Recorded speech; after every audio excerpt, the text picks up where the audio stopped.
Alright, I'll assemble the blade actuating ring to the mechanism plate. So I'll slide this on here, hook it under that spring. It should drop into place. So you can see how it hooks around that tube here. Here's the detent spring here. I'm going to lift that into position. It presses against the stud on the blade actuating ring.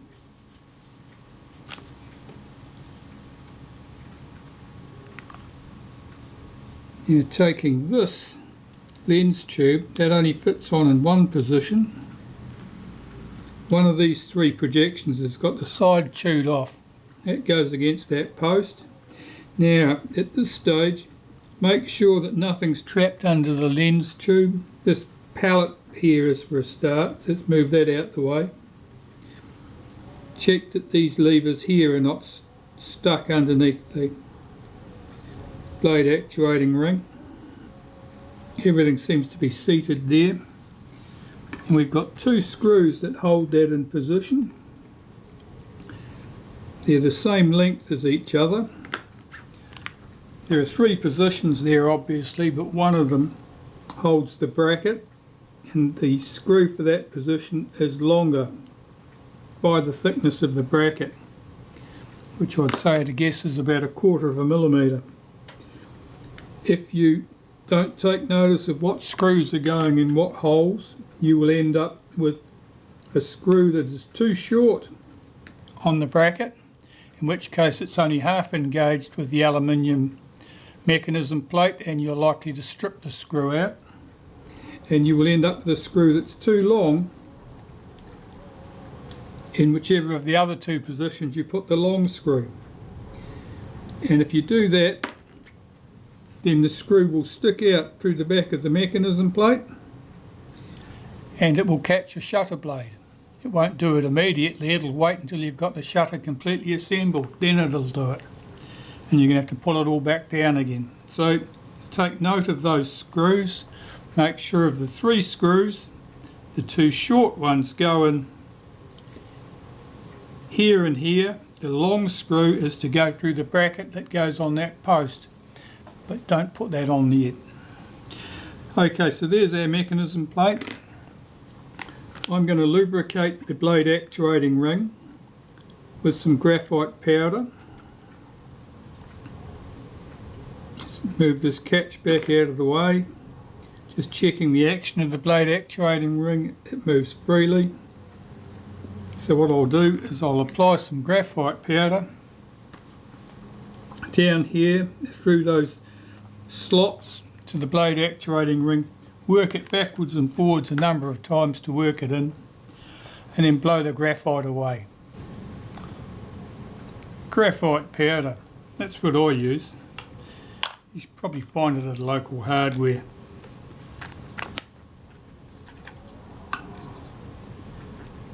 And I always do it in this container because it gathers up the graphite powder. I can use it on something else. Right.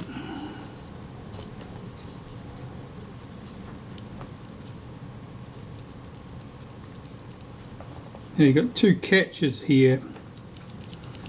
It'll stop that bracket from moving, so you might have to nudge things about a bit until you get that free. And just work that graphite powder backwards and forwards. Knock the excess off into the container.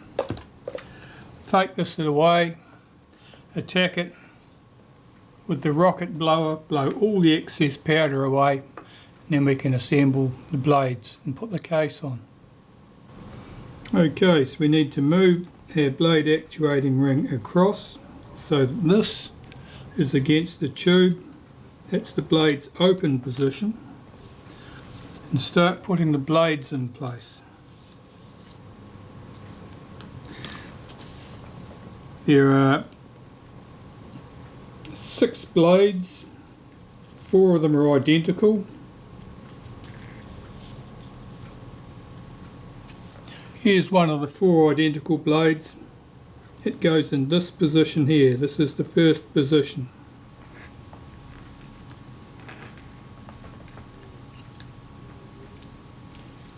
This is not one of the 4 identical blades.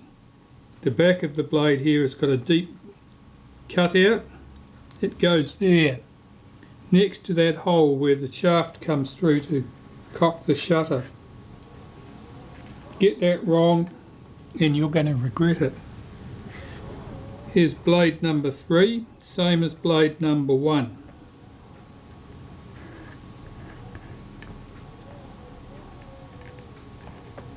Blade number 4, same as blade number 1 and blade number 3.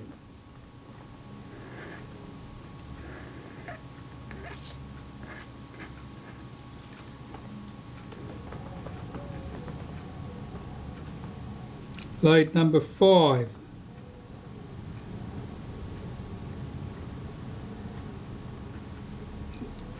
Again, that's one of the 4 identical blades. And blade number 6 is the cover blade, and that goes directly over the top of blade number 1.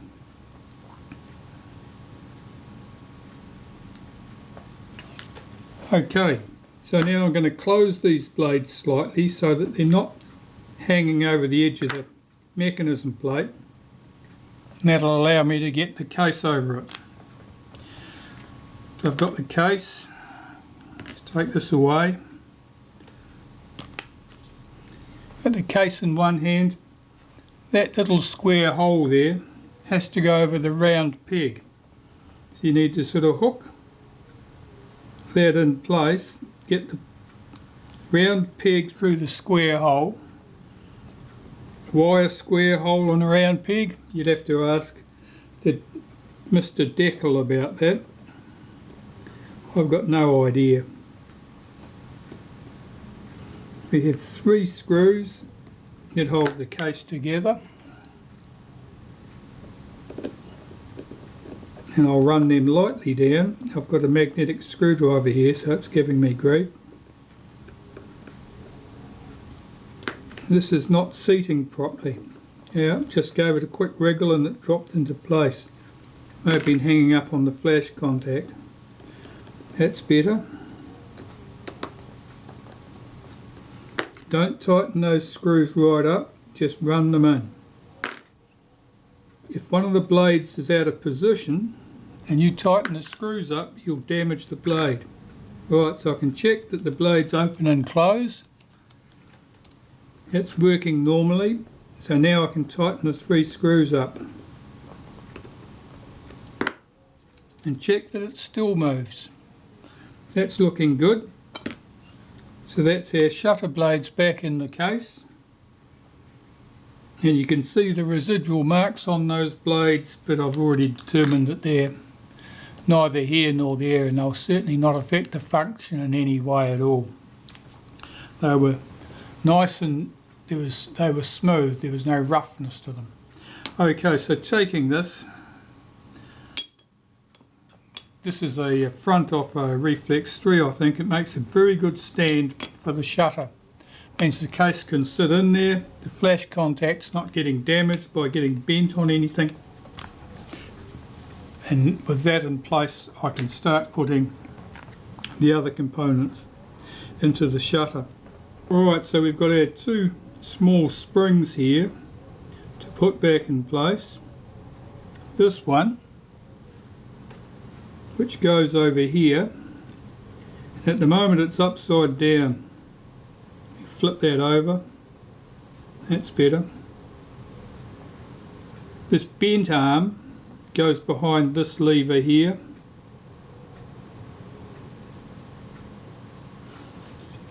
The straight arm is going to get hooked behind this point on that lever there. So I've got a pair of very sharp tweezers here which will allow me to pick the end of that spring up, lift it over and hook it behind that stud. Well, this spring's trying to get away, it's not in its groove. Let me just reposition that. That's better. So this piece is now sprung loaded and this piece is sprung loaded. That went on without any casualties. The next spring, let me see if I can pick this up. This one is slightly misshapen from previous mishandling, I'd say. This spring here, that goes over this post and hooks on that lever there.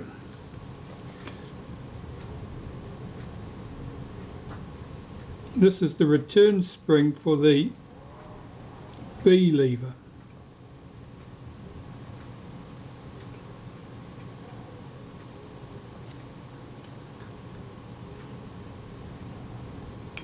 And it also tensions this little stop bracket here, which locks the position of the blade actuating ring when you set the self timer. So that spring doesn't look 100% happy, but I think it'll be okay. So we'll check that. I may have to take it off and reshape it, or replace it with a better example. So here's our B lever. Pop that there for the moment.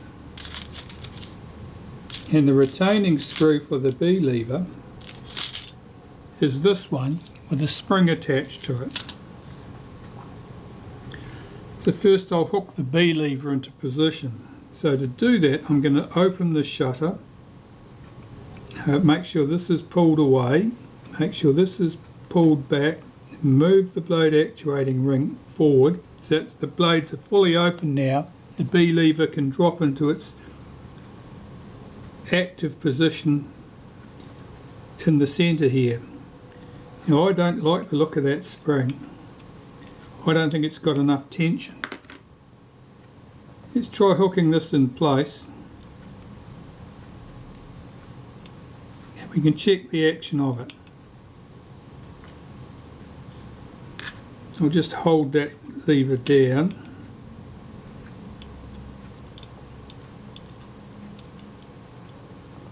It feels a bit anemic.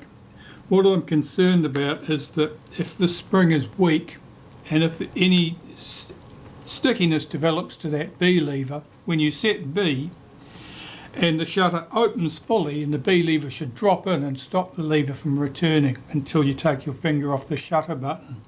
But if it's slow in getting there, the shutter will reach the end of its travel and start moving back before the lever drops in.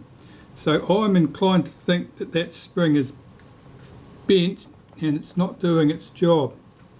I'm just going to unhook it, and careful not to lose it, and I will consult my spares, see if I've got a prettier example. If I haven't, we'll reshape this one.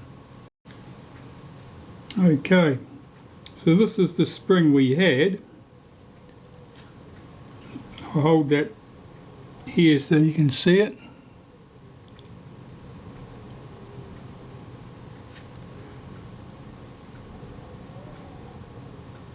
And this is what it should look like. The two arms are bent closer together. So we'll use this spring instead, I think.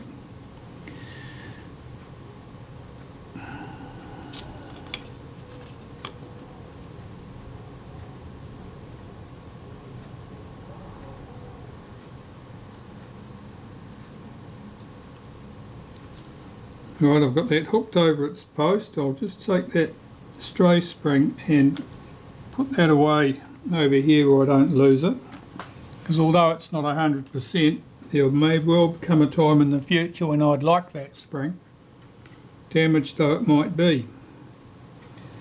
Okay, so the B lever, I'll take that and hook it into position. Normally you can just push back the spring with the B lever, collecting it in the process, and it hooks into a tiny groove at the base of the B lever. Okay, that's in place. That spring's not sitting where it should though. I'm just going to make sure it sits in its groove. It's sitting in its groove, but now it's popped off the other thing. And now the spring's popped off. Okay.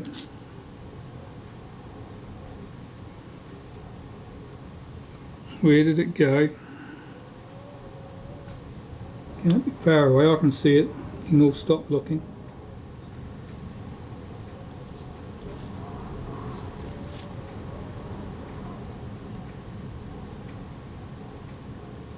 Those tweezers are a bit magnetised. That makes it very awkward to manipulate tiny objects with magnetised tweezers.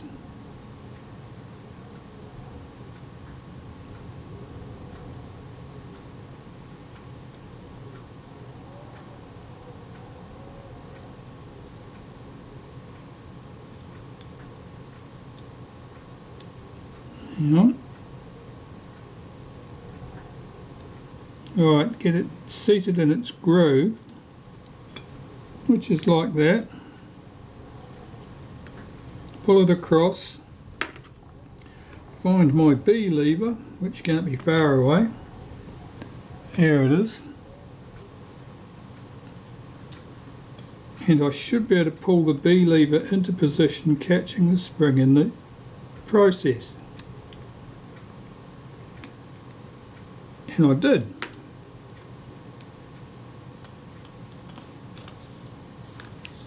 And that leaves us with the retaining screw to fit, complete with its spring. Now these are always a bit of a fight. The way I've found that I can deal with them is to hold the screw firmly in the tweezers like that and fit the screwdriver to them. Now the screwdriver here is this one with the slots, and it jams into the screw. So if I get that on there, give that a push, I've now got the screw stuck on the end of my screwdriver. Now bringing it over here,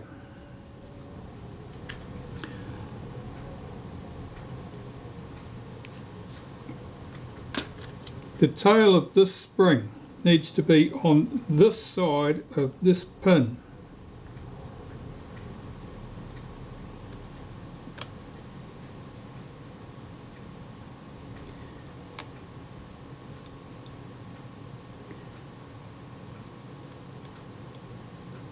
Running the screw down. That's just lightly done up. Now I want to check the action of the B lever. That seems to move okay. Where's its spring hooked? That spring's not right. I've got to get the spring hooked better. This is not a very good tutorial because things aren't going right. Let me get that spring unhooked from where it's hiding. Here, it's right underneath there. And get it positioned where it should be.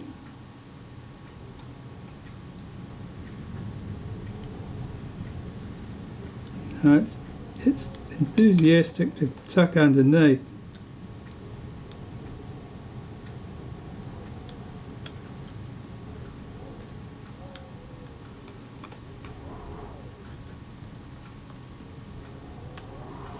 It is not going. I'm going to have to take that spring off and redo it. Right, with the spring on its post, let's see if I can hook this B lever into position.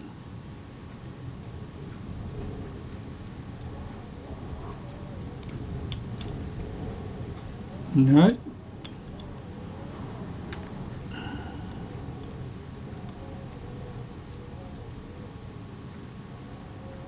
These tweezers are a bit sticky with something. I'm not sure what's going on there.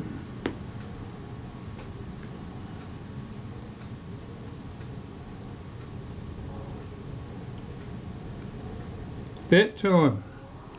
It's seated correctly. The spring is hooked into the notch at the base of the B lever.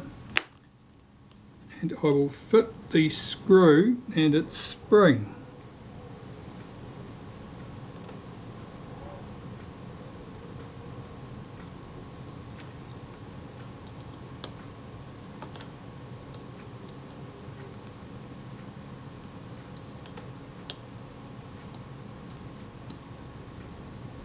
Run that down lightly, check the B lever. The B lever moves normally. Hold the B lever back, pull the blades into position, in the closed position. Tighten that screw up. Check that the B lever still moves. Now this spring, the tail of the spring here needs to be lifted up and over and against the lens tube on this side.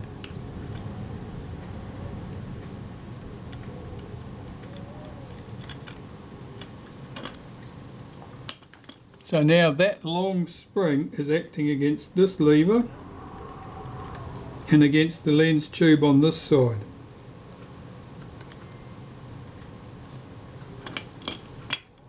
And the B lever, we can move this into the blade's open position. If I hold back that other catch, the B lever should drop in. You see that drop in? The shutter release lever, if you take your finger off the button, that would then allow this to drop back again to the rest position. So that's the B lever in position. And that's the two tiny troublesome springs in position, so everything's going well. Cleaning up these shutter components, I've already been busy cleaning some of the stuff. Very simple process. All I use is naphtha, cigarette lighter fluid, cotton bud, and basically all you have to do is wipe them clean. Now on the components there'll be a little bit of grease, a bit of dust. Just all needs to come off so the lubricant can be replaced with something a bit better.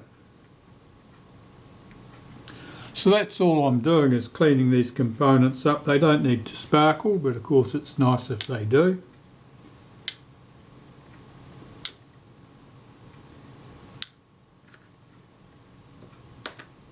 And this is the bracket that holds the ring for setting the flash sync or the self timer.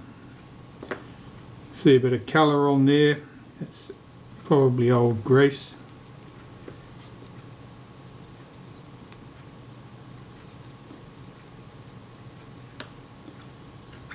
And here's the ring itself.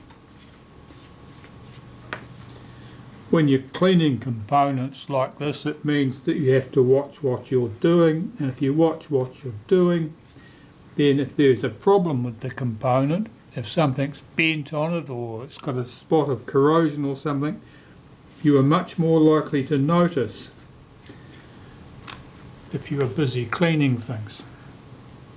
Alright, that looks okay. I think I can start putting some bits and pieces back into the shutter. What stage did we leave it at? Here it is now. So let's have a quick look, remind myself what I was up to. Okay, so we've got our two springs in here, the B lever is back in place, everything's looking pretty good. I'll start putting the flash sync gear in here I think first. So we start with the pallet wheel that just drops over its post there. Flip those pallets back out of the way. Just whiz that about, make sure that the pallets rock backwards and forwards smoothly. That all looks good.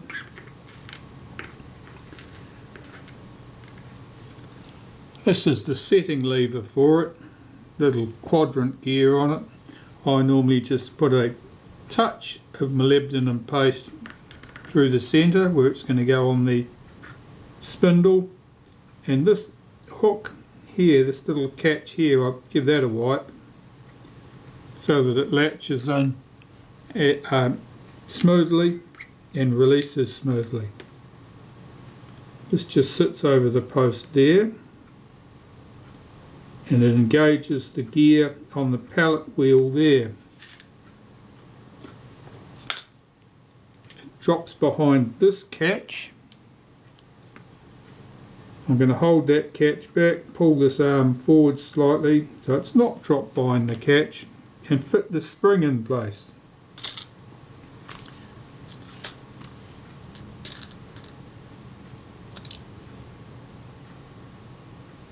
Here's the spring.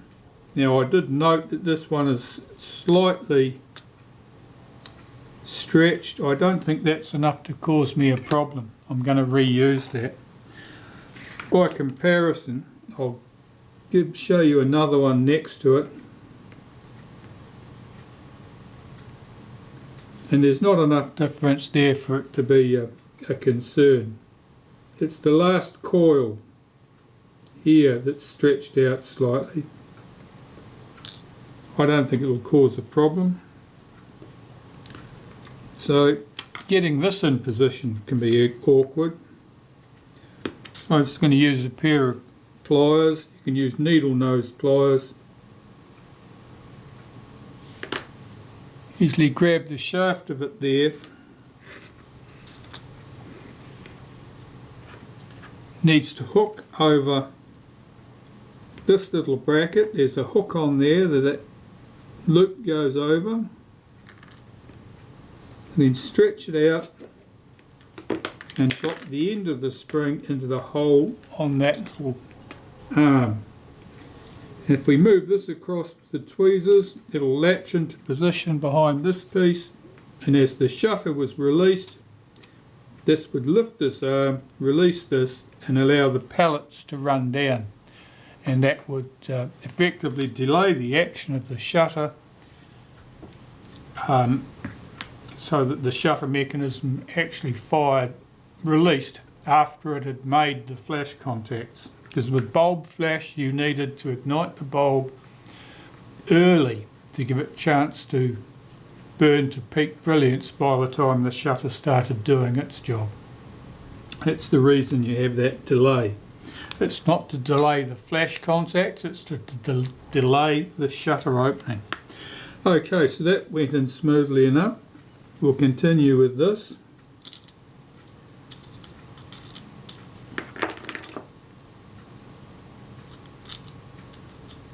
Here's another part of that mechanism. This has got quite a strong spring on it. I just run the molybdenum post through the centre of that. It goes over this post here. Here's the flash contact on the case. You've got to sort of get it in underneath that flash contact. Compressing the spring against the edge of the case as you do it. And I'm sorry you couldn't see through my finger. Neither could I, but the finger knew what to do. So there, that's sitting in place. The spring is sitting into the side of the case here.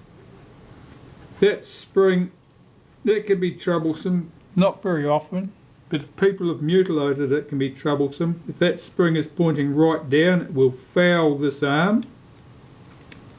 And if it's sticking up, likewise, it can catch on something else. It needs to sort of be floating in the middle of the case. On top of that, we can put the flash contact.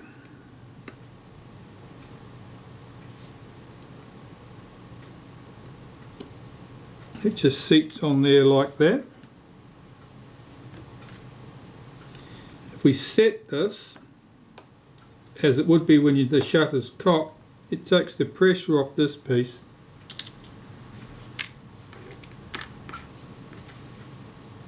And we can get this piece in place. Now this piece, this little arm underneath, needs to be sitting in that orientation. Let's get this in position.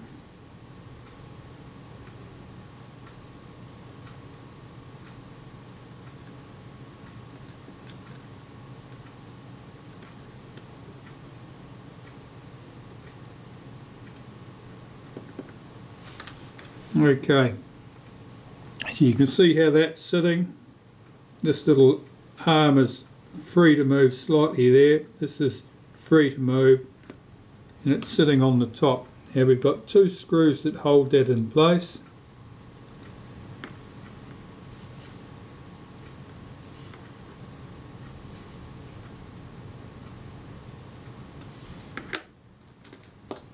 Just plain screw at this end.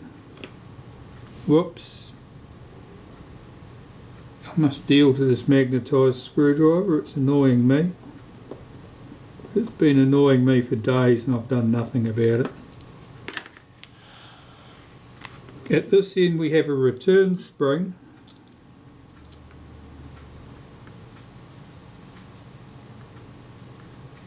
If I can get it round the right way.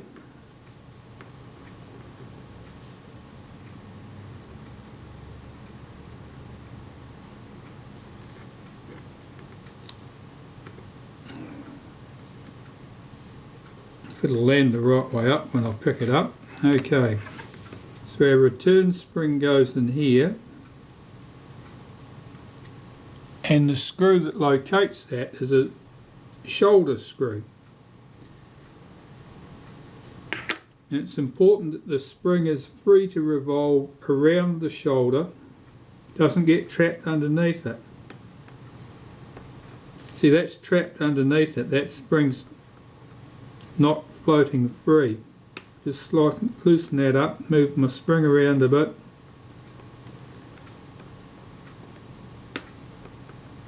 Yeah, that's better.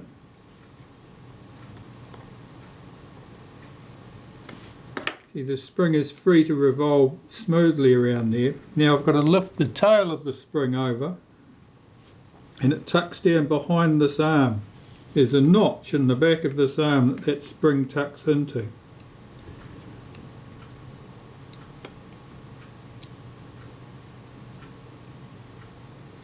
I've got a toothpick here to help me manipulate things about in my other hand.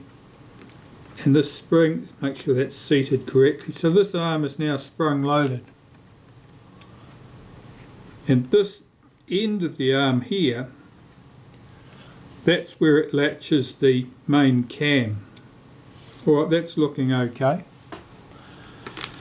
I think at this stage it'd be useful to put a little touch of molybdenum paste in various places. So I'll get some on a toothpick. Just get this in a position I can see things.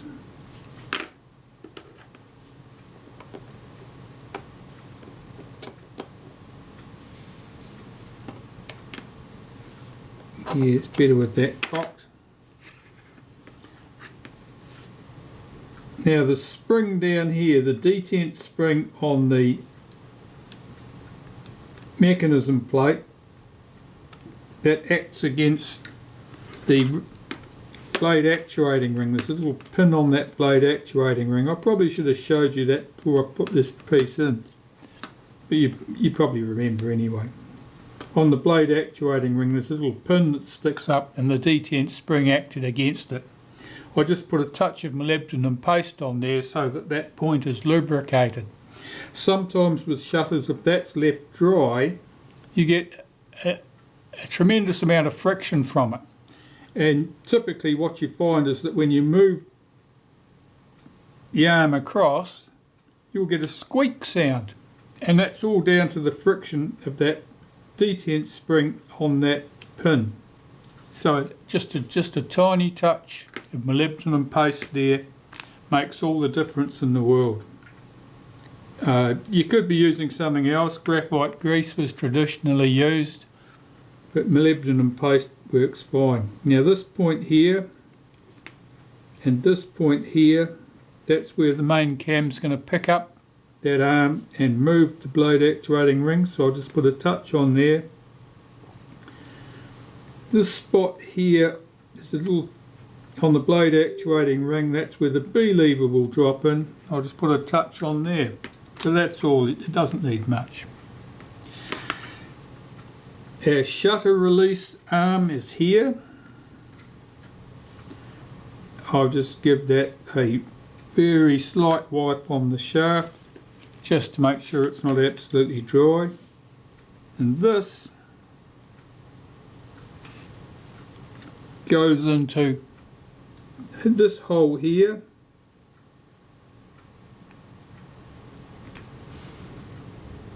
The arm here has to go underneath the B lever, and this tail of the spring has to be lifted all the way across and tucks in underneath this top plate. That can be entertaining sometimes depending on how useless your tweezers are. So here we go.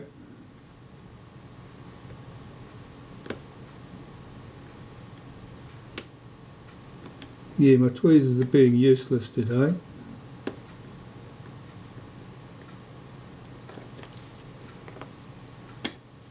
Oh, nearly hit it. That's better. So the tail of that spring is tucked under here. This is quite strong. Alright, Well, I think at this stage we can put the setting lever on the back